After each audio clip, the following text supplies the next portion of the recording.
تفهموك أو وكل صديق الله تفهمتوه أبوك كتير هذانا الله بحي عمر بن الخطاب اسمه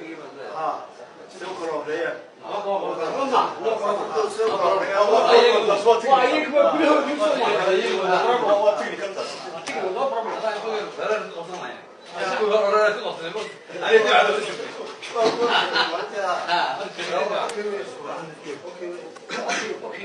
هو كاول سلكر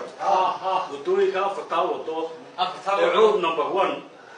road number wadada airport ka road number 2 iyo wadada beerta xuriyada waxaan isla qaadanay in loo bixiyo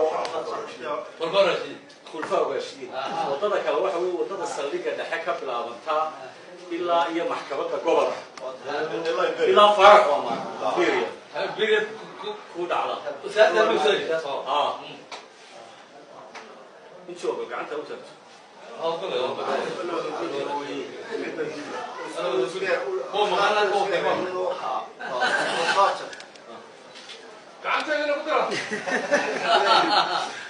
qodobka awal ku waraacay xildhibaanada intii fadhiday fadhigu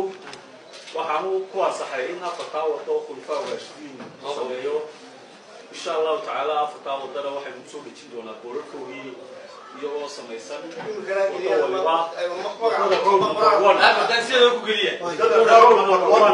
أبو بكر الصديق والله يا ربوتك عمر بن الخطاب الله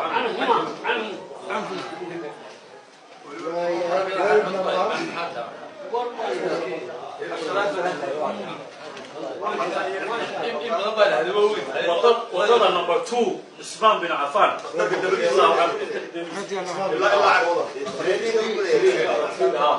رايك يلا نقول نمبر 1 وليه ما كنت خلافين ايوب بحير ابو بكر لو نمبر 2 road number 1 oo wadada ka soo bilaabanta kantaroolka galbeed ilaa kantaroolka bari waxaan u bixinaa Abu Bakr Siddiq wadada airport ka soo bilaabanta ilaa saldhiga dhexe airport saldhiga wadada jeelka iyo dhakhtarkana waxay ka soo bilaabantaa guuleed ilaa xawaalaha dabadooda way dhaaftaa ilaa xawaalaha dabadooda wadadana waxaan u bixinay Usman bin Affan صح wadada ka bilaabanta saldhiga dhexe beerta xoriyada hormarta beerta xoriyada maxkamadaha ilaa interior wasaaradda لا فرح ومروية ilaa wasaaradda ilaa wasaaradda qorsheynta halka kaga soo dhacday waxaan u bixinay Ali bin Abi Talib radiyallahu anhu sallallahu alayhi maxaa haday markaa waad